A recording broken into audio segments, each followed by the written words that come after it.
ఆంధ్రప్రదేశ్లో భారీ వర్షాలు వరదలు బీభత్సం సృష్టించాయి. ముఖ్యంగా విజయవాడ నగరాన్ని కృష్ణా నది బుడమేరు వరద అతలాకుతలం చేసింది. పూర్తి స్థాయిలో సహాయక చర్యలు నిర్వహించిన ప్రభుత్వం ఇప్పుడు నష్టపరిహారం పంపిణీపై దృష్టి సారించింది. సెప్టెంబర్ 25న 4 లక్షల మంది బాధితుల ఖాతాల్లో 602 కోట్ల రూపాయలను ప్రభుత్వం జమ చేసింది.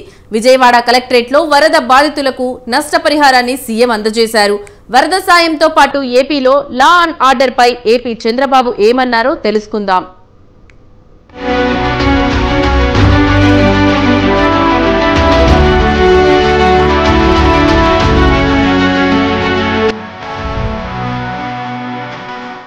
సెప్టెంబర్ 25న 4 లక్షల మంది బాధితుల ఖాతాల్లో 602 కోట్ల రూపాయలను ప్రభుత్వం జమ చేసింది. విజయవాడ కలెక్టరేట్లో వరద బాధితులకు నష్టపరిహారాన్ని సీఎం అందజేశారు. వరద బాధితులకు ఆర్థిక సాయం అందజేసేందుకు గాను విజయవాడ వేదికగా ఏర్పాటు చేసిన కార్యక్రమంలో ఏపీ సీఎం చంద్రబాబు మాట్లాడారు. పెద్ద విపత్తు కలిగినప్పుడు అందరం ఒకటై పనిచేయగలిగామని సీఎం చంద్రబాబు అన్నారు. ఒకవైపు వర్షపు నీరు వస్తుంటే మరోవైపు బుడమేరు నీరు పోటెత్తిందన్నారు. అధికార యంత్రాంగంతో పాటు తాను కూడా స్వయంగా బురదలో దిగానని, వరద బాధితుల కష్టాలు తెలుసుకున్నారు. తక్కువ సమయంలోనే పెద్ద విపత్తు నుంచి బయటపడ్డామని చంద్రబాబు చెప్పారు. మనము చేసిన ఎఫర్ట్ తో బ్రహ్మాండంగా స్పందించారు రాష్ట్రం మొత్తం. Never in the history A state లో కూడా జరిగి ఉండదు. 400 కోట్ల రూపాయలు సీఎం రిలీఫ్ విరాళాలు వచ్చాయి. It is the highest in the history. అంటే దానికి ఎందుకు వచ్చాయని మీరు ఒకసారి ఆలోచిస్తే, మనం క్రియేట్ చేసిన కాన్ఫిడెన్స్. మామూలుగా వీల్ చైర్లో వచ్చి డబ్బులు ఇచ్చి వెళ్ళారు. ఎక్కడో అమెరికా ఉండేవాళ్ళు వాళ్ళ పిల్లల్ని ఇక్కడ ఉంటే పంపించి మీరు పర్సనల్గా ఎత్తకపోయి ఇచ్చేసారమ్మని చెప్పి ఎత్తుకొచ్చారు. ఈ త్యాగాలు గాని ఈ స్ఫూర్తిని గాని మనం మర్చిపోలేం. ఆంధ్రప్రదేశ్ ని అతలాకుతలం చేసిన వర్షాలు వరదల కారణంగా లక్షల మంది నిరాశ్రయులయ్యారని చంద్రబాబు అన్నారు. బాధితులను ఆదుకోవడానికి అందరం కలిసి ఉద్యమ స్ఫూర్తితో ముందడుగు వేశామని ఆయన చెప్పారు. వరద బాధితుల సహాయార్థం ప్రజల నుంచి విరాళాలు కావాలని పిలుపునిస్తే ఏకంగా 400 కోట్లు విరాళాలుగా సీఎం సహాయ నిధికి అందించారని చెప్పారు. ఇది నిజంగా ఓ చరిత్ర అని సీఎం హర్షం వ్యక్తం చేశారు. అన్నీ కూడా కలిసిపోయిన పరిస్థితి. కలుషితం అంటే మామూలు కలుషితం కాదు. అది డ్రైన్ వాటర్ రోడ్డు మీదకి వచ్చింది, బాత్రూమ్ వాటర్ రోడ్డు మీదకి వచ్చింది, అక్కడే మోషన్స్ అన్నీ కూడా అన్నమాట. ఆ పరిస్థితికి వచ్చేసాం. బుడమేరు పైన నీళ్లు వస్తున్నాయి, కింద నీళ్లు పోయే పరిస్థితి అన్ని చోక్ అయిపోయినాయి. ఇలాంటి పరిస్థితిలో మనం అందరం కూడా ఒక మాటలో చెప్పాలంటే అన్ని విధాల లెక్క పెట్టుకోకుండా నేను బురద నీళ్లు దిగినప్పుడు మీరు దిగడం, పబ్లిక్ దిగడం, అందరం కూడా పనిచేశాం.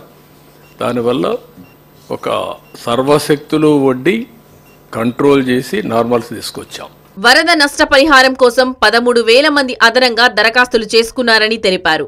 కొత్తగా అప్లై చేసుకున్న వారిలో అర్హులకు సాయం అందిస్తామన్నారు. అనర్హులు ఉంటే ఎందుకు ఇవ్వలేకపోయామో చెబుతామని చంద్రబాబు అన్నారు.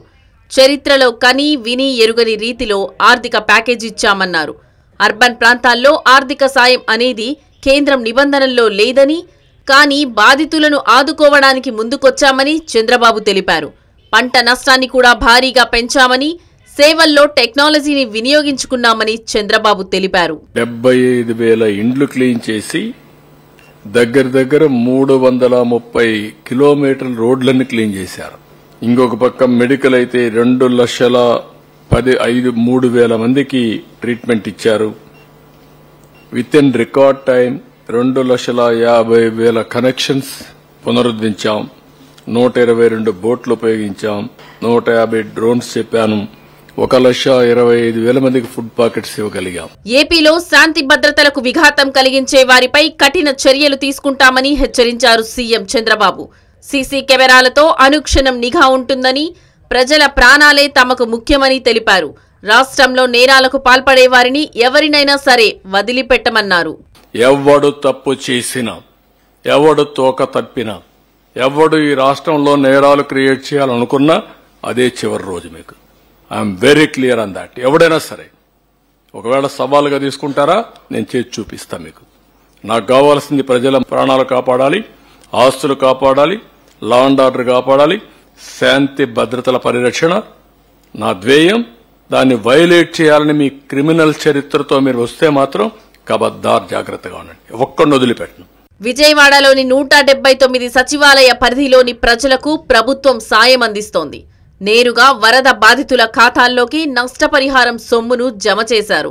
ఎన్యూమరేషన్ పూర్తి కావడంతో అర్హులైన బాధితులందరికీ వారి ఖాతాల్లో పరిహారం డబ్బులు జమ కానున్నాయి.